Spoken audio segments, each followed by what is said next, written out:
La misión de Dios en favor de nosotros, segunda parte. Versículo de memoria, Mateo 28:19. Por tanto, vayan a todas las naciones, hagan discípulos en el nombre del Padre, del Hijo y del Espíritu Santo. Como introducción, veremos que esta es la segunda parte del tema, la misión de Dios en favor de nosotros. La primera parte fue considerada el sábado pasado y en ella se vio cómo Dios fue el primer misionero que se acerca al hombre caído y le tiende la mano para sacarlo del profundo pozo del pecado. El Dios que anhela estar con nosotros al punto que se hizo uno con nosotros al tomar naturaleza humana y nacer como uno de nosotros. Emmanuel, Dios con nosotros, plenamente humano y plenamente divino, llegó a comprender profundamente nuestra situación caída y nuestra necesidad de salvación. Él es el Dios que sigue estando con nosotros hoy y que volverá por nosotros para llevarnos a aquel mundo feliz cuando Él haga nuevas todas las cosas. Esta segunda parte se propone examinar la temática de un Dios misionero como el hilo conductor de la historia humana y además nos demuestra que el Dios Trino es el origen de la misión. Veamos a Dios el Padre. El orden es la primera ley del cielo y se manifiesta en formas ordenadas de actuar.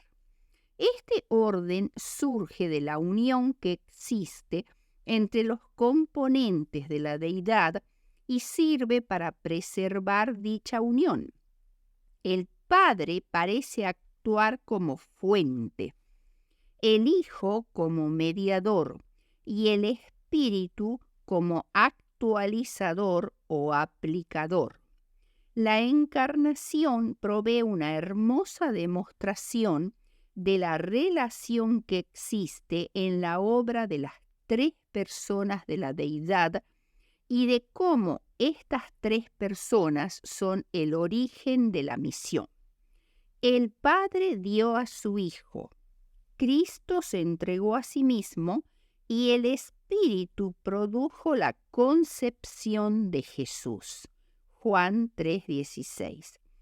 El Espíritu Santo vendrá sobre ti y el poder del Altísimo te cubrirá con su sombra, por lo cual también el santo ser que nacerá será llamado Hijo de Dios. Lucas 1:35. En el bautismo de Cristo, todos los miembros de la deidad estaban presentes. El Padre expresando palabras de ánimo y aprobación. Y hubo una voz de los cielos que decía: Este es mi Hijo amado, en quien tengo complacencia. Mateo 3:17. Cristo entregándose a sí mismo para ser bautizado como nuestro ejemplo. Entonces Jesús vino a Galilea, a Juan al Jordán, para ser bautizado por él. Mas Juan se le oponía diciendo: Yo necesito ser bautizado por ti, ¿y tú vienes a mí? Pero Jesús le respondió: Deja ahora, porque así conviene que cumplamos toda justicia. Entonces le dejó. Mateo 3:13-15. Y el Espíritu, entregándose a Jesús para impartirle su poder, aconteció que cuando todo el pueblo se bautizaba, también Jesús fue bautizado, y orando el cielo se abrió y descendió el Espíritu Santo sobre él en forma corporal. Lucas 3, 21 y 22. Esa forma corporal era la forma de una paloma. Hoy el Padre y el Hijo se acercan a nosotros a través del Espíritu Santo. Jesús dijo, cuando venga el Consolador, a quien yo os enviaré del Padre, el Espíritu de verdad, el cual procede del Padre, él dará testimonio acerca de mí. Juan 15, 26. El gran propósito de la Trinidad es llevar a todo corazón el conocimiento de Cristo y la presencia de Dios. Pedro declara que los creyentes han sido elegidos para salvación, según la presciencia de Dios Padre en santificación del Espíritu, para obedecer y ser rociados con la sangre de Jesucristo. Primera de Pedro 1, 2. El punto de contacto entre Dios y la humanidad fue y es siempre a través de Jesucristo, el Dios que se hizo hombre. Si bien los tres miembros de la Trinidad obran unidos para salvarnos, solo Jesús vivió como hombre, murió como hombre y se convirtió en nuestro Salvador. Juan 6:47. Pero por cuanto Dios estaba en Cristo reconciliando consigo al mundo, como dice 2 Corintios 5:19, Dios también debe ser designado como nuestro Salvador. Tito 3:4. Por cuanto nos salvó por medio de Cristo el Salvador. En la economía de funciones de la Trinidad, los diferentes miembros de la deidad cumplen distintas tareas en la salvación del hombre. Al mirar la cruz, contemplamos el corazón de Dios que sobre este instrumento de tortura derramó su amor por nosotros. Por medio del Espíritu Santo, la expiación objetiva se aplica subjetivamente en la medida en que el Cristo de la expiación es aceptado en el corazón. De esta manera, Cristo en nosotros llega a ser la esperanza de gloria, como dice Colosenses 1:27. En la cruz, Dios descendió al punto más bajo del mundo para encontrarse allí con nosotros, pero a la vez, la cruz constituye el lugar más elevado a donde podamos ir. Cuando llegamos al Calvario, hemos ascendido tan alto como podemos en dirección de Dios. En la cruz, Cristo reveló ante el universo el infinito amor y el poder salvador de la deidad. Reveló a un Dios triuno que estuvo dispuesto a sufrir la agonía de la separación debido a su amor incondicional por este planeta rebelde. Por tanto, la misión no es nuestra, pertenece al Dios triuno y como tal no fracasará. El primer punto, después de esta introducción, es hacer discípulos, el centro de la misión. La gran comisión. He aquí, yo estoy con vosotros todos los días hasta el fin del mundo. Por tanto, id y haced discípulos a todas las naciones. Mateo 28, 20 y 19. En el mandato dirigido a sus discípulos, Cristo no solo esbozó su obra, sino que les dio su mensaje. Enseñad al pueblo, dijo, que guarden todas las cosas que os he mandado.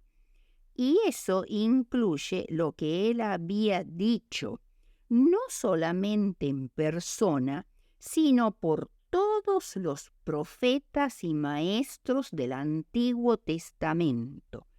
Excluye la enseñanza humana, no da cabida a la tradición de los judíos, a las teorías y conclusiones humanas griegas, ni a la legislación eclesiástica.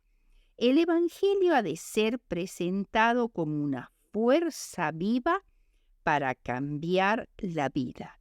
El Evangelismo, página 15. Dios no escoge para que sean sus representantes ante los hombres a ángeles que nunca cayeron, sino a seres humanos, a hombres de pasiones semejantes a las de aquellas a quienes tratan de salvar. Pero tenemos este tesoro en vasos de barro, para que la excelencia del poder sea de Dios y no de nosotros. Mediante los hombres, sus bendiciones han de comunicarse al mundo y su gloria ha de brillar en las tinieblas del pecado. La humanidad, al extraer eficiencia de la gran fuente de la sabiduría, se convierte en instrumento, en agente activo, por medio del cual el Evangelio ejerce su poder transformador sobre la mente y el corazón. Y no solo esto, sino se asigna una obra particular a cada cristiano. Cada uno debe ser un obrero en su viña. Cada verdadero discípulo nace en el reino de Dios como misionero. El que bebe del agua viva llega a ser una fuente de vida. El que recibe llega a ser un dador. La gracia de Cristo en el interior del ser es como un manantial en el desierto, cuyas aguas surgen para refrescar a todos y de quienes están por perecer por su avidez de beber el agua de la vida. Deseo de todas las gentes, página 166.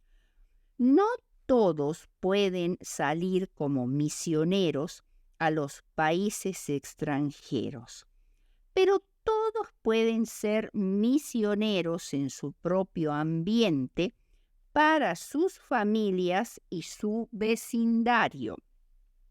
Somos deudores al mundo de la gracia que Dios nos concedió, de la luz que ha brillado sobre nosotros y de la hermosura y el poder que hemos descubierto en la verdad. Cristo encomienda a sus discípulos una obra que no se puede delegar a un poder ambiente. La atención a los enfermos y a los pobres y la predicación del Evangelio a los perdidos no deben dejarse al cuidado de juntas u organizaciones de caridad. El Evangelio exige responsabilidad y esfuerzo individuales, sacrificio personal. Servicio Cristiano, Elena de White, página 11. Apenas tenía 30 años y ya Albert Schweitzer era doctor en filosofía y en teología. Además, era considerado uno de los mejores organistas de Europa. Todo un universo de posibilidades se abría ante él cuando de manera sorpresiva Schweitzer anunció que estudiaría medicina.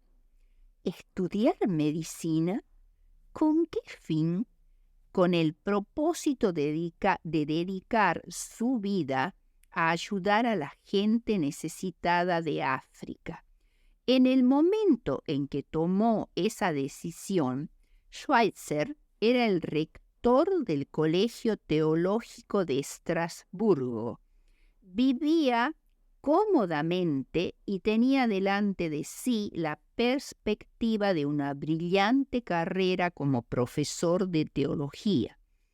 Además, había estudiado música bajo la dirección del compositor francés Charles-Marie Widor y era reconocido como una autoridad en la interpretación de la música de Bach.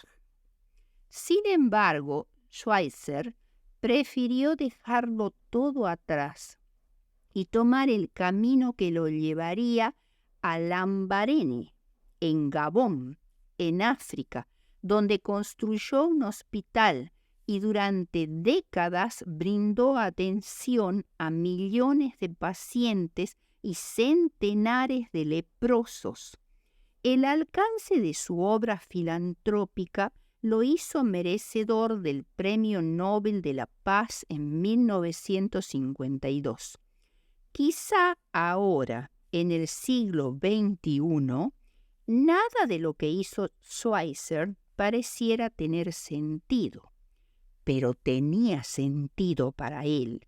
Por eso, cuando le preguntaron por qué había decidido abandonar su carrera para convertirse en misionero en el África, dijo: «Lo hice por él». Lo hizo por amor a Cristo. Lo que para el mundo era toda una locura, para Schweitzer era lo más natural. Él tenía que hacer algo en gratitud a aquel que tanto había hecho por él.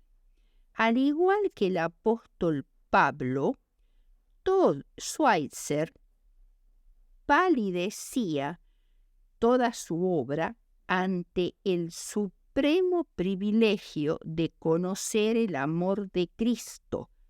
Por amor a Él lo he perdido todo y lo tengo por basura para ganar a Cristo. Filipenses 3:8. El segundo punto que vamos a tratar es ¿qué es el discipulado? Un discípulo del hebreo Talmid era una persona que como alumno o adherente seguía las enseñanzas de otro, especialmente las de un maestro público. También se puede entender como aprendiz. La palabra se usa especialmente para los discípulos de Jesús, los 12.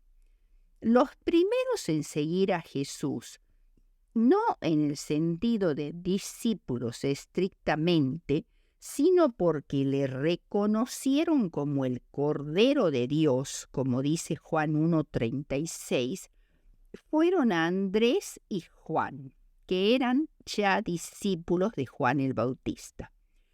Pronto Pedro, Felipe y Natanael o Bartolomé se les unieron.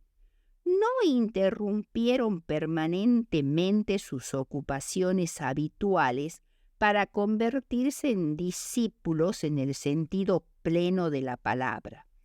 Tan solo más de un año después, entre marzo y mayo del 29 después de Cristo, recibieron la invitación para participar de un discipulado permanente. Solo entonces se pudo decir que dejándolo todo le siguieron, como dice Lucas 5:11. La elección oficial de los 12 fue aún posterior, entre junio y agosto del mismo año, Marcos 3:14.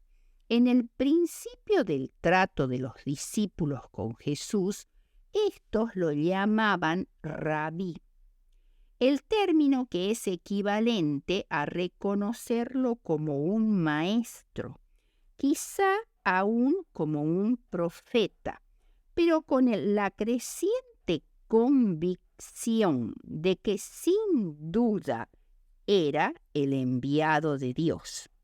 Más tarde ya no lo llamaron rabí, sino Señor, y después de su resurrección se lo llama siempre Señor, nunca rabí.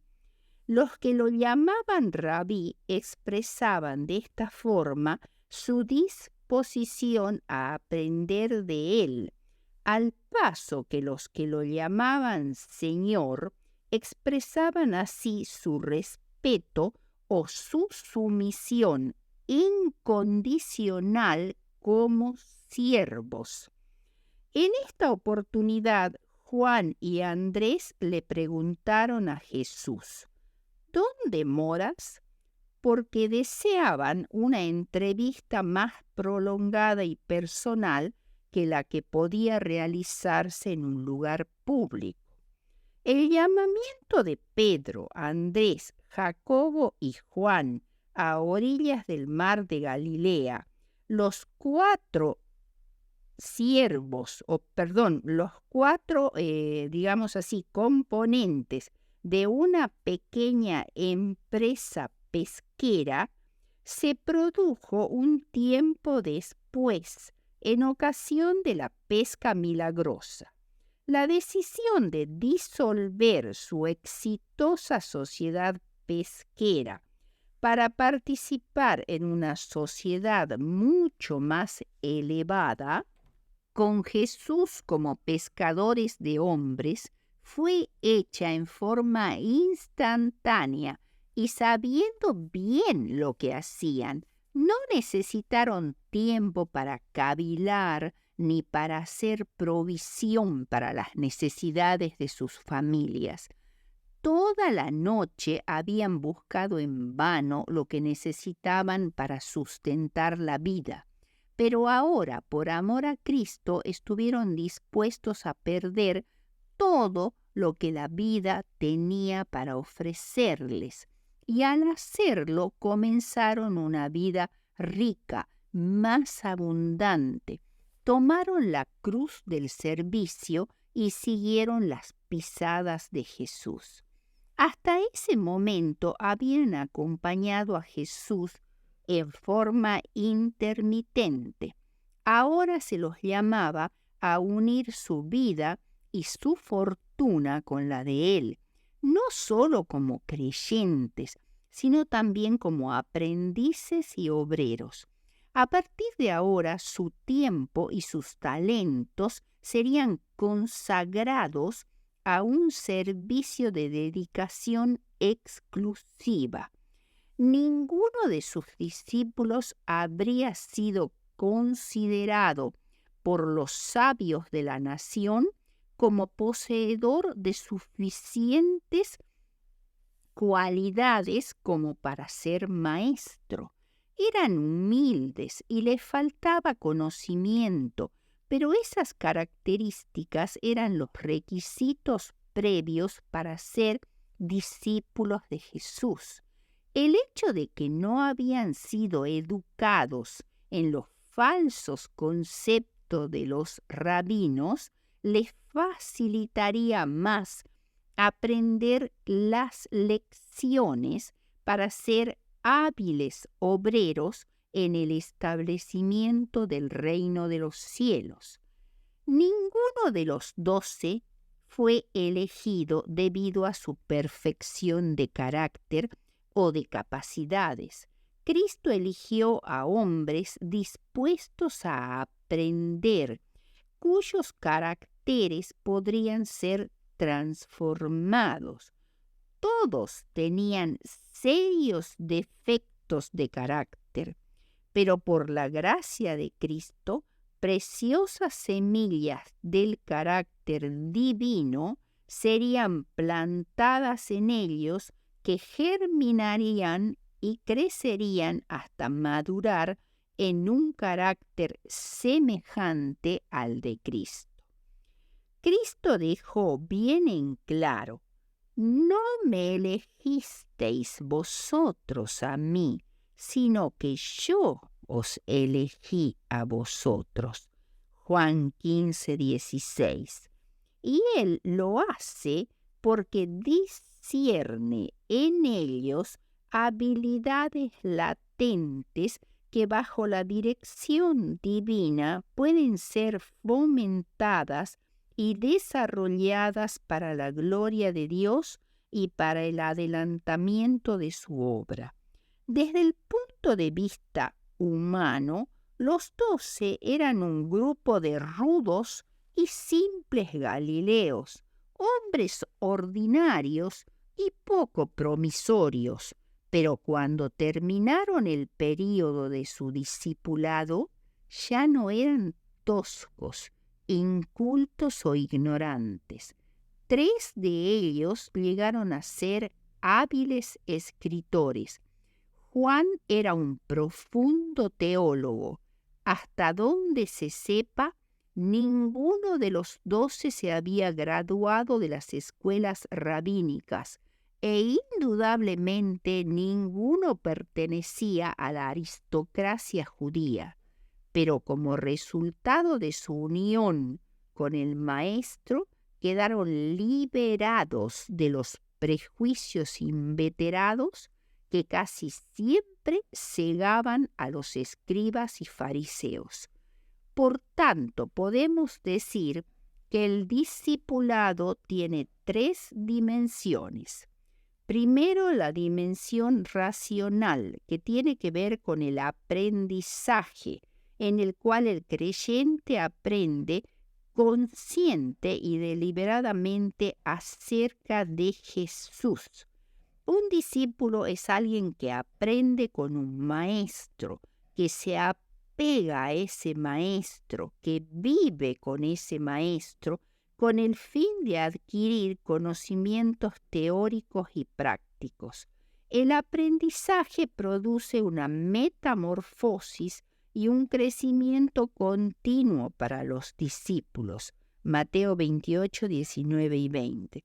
Y este crecimiento en el aprendizaje dura toda la vida y es un compromiso total con Jesús. Segundo está la dimensión relacional o comunitaria. En la Iglesia del Nuevo Testamento, la Iglesia no hacía hincapié en la consanguinidad ni el origen étnico para pertenecer a ella, sino más bien en la fe que compartían y su comunión con Cristo. La Iglesia se convirtió así en un entorno de inclusión y de aceptación.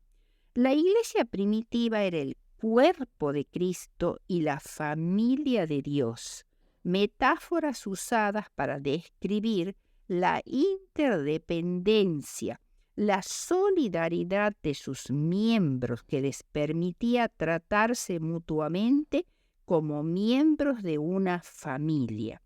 Esto fomentó el desarrollo de un sentido duradero de interdependencia, de solidaridad entre sus miembros y de responsabilidad mutua. Al demostrar una nueva forma de vivir, las multitudes se sintieron atraídos por esta nueva comunidad de fe. Esta cultura comunitaria del Nuevo Testamento se convirtió en un terreno fértil para sembrar y alimentar la semilla del Evangelio. Y tercero, tenemos la dimensión misionera del discipulado, que tiene que ver con hacer discípulos como un llamado esencial a participar de la misión y reproducirse. Esta es la orden principal de la Gran Comisión y debe continuar siendo la responsabilidad primordial de la Iglesia en todos los contextos. La misión es más que un llamado a compartir el Evangelio con quienes no conocen a Cristo. Se trata de discipular a los destinatarios interesados, es decir, enseñarles a ser discípulos de Jesucristo con el propósito de liberarlos de las garras de Satanás y entregarse al señorío de Jesucristo. El discipulado no es un programa más de la Iglesia, sino más bien es un proceso de toda la vida, de crecimiento en Cristo, que transforma todas las perspectivas de la vida del creyente. Veamos ahora las perspectivas sobre el estado actual del discipulado en la Iglesia. Existe un consenso entre los actuales estudiosos del discipulado cristiano de que en comparación con el Nuevo Testamento, la práctica actual del discipulado ha perdido en gran medida su protagonismo entre los cristianos. La formación del discípulo se ha diluido y reducido en gran medida al mero registro de los conversos al cristianismo en la membresía de la Iglesia. Solo se percibe como un crecimiento numérico y estadístico, sin mucha profundidad espiritual. O sea que uno puede convertirse en un cristiano sin tener que convertirse necesariamente en un discípulo de Cristo.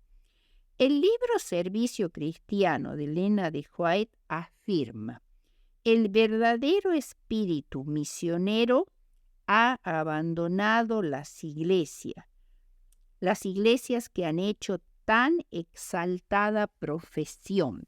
Sus corazones ya no brillan, encendidos de amor por las almas y del deseo de guiarlas al aprisco de Cristo.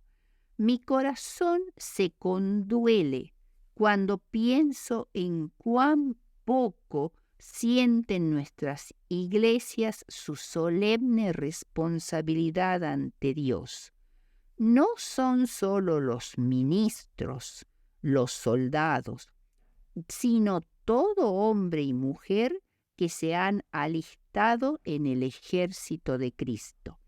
Muchos de los profesos seguidores de Cristo no sienten más que el mundo la preocupación por las almas.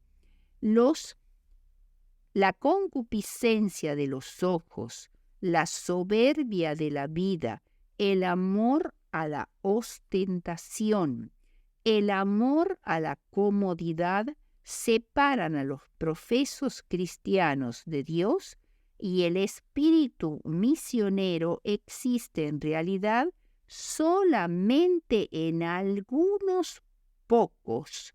Hay una clase representada por meros. El espíritu misionero nunca ha tomado posesión de sus almas. Maldecid a meros, dijo el ángel de Jehová. Maldecid severamente a sus moradores, porque no vinieron en socorro a Jehová contra los fuertes. Servicio Cristiano, páginas 29 y 30. Como conclusión, tenemos una cita del Deseado de todas las gentes, página 166, de Elena de White, que dice: cada verdadero discípulo nace en el reino de Dios como un misionero. El que bebe del agua viva llega a ser fuente de vida. El que recibe llega a ser un dador.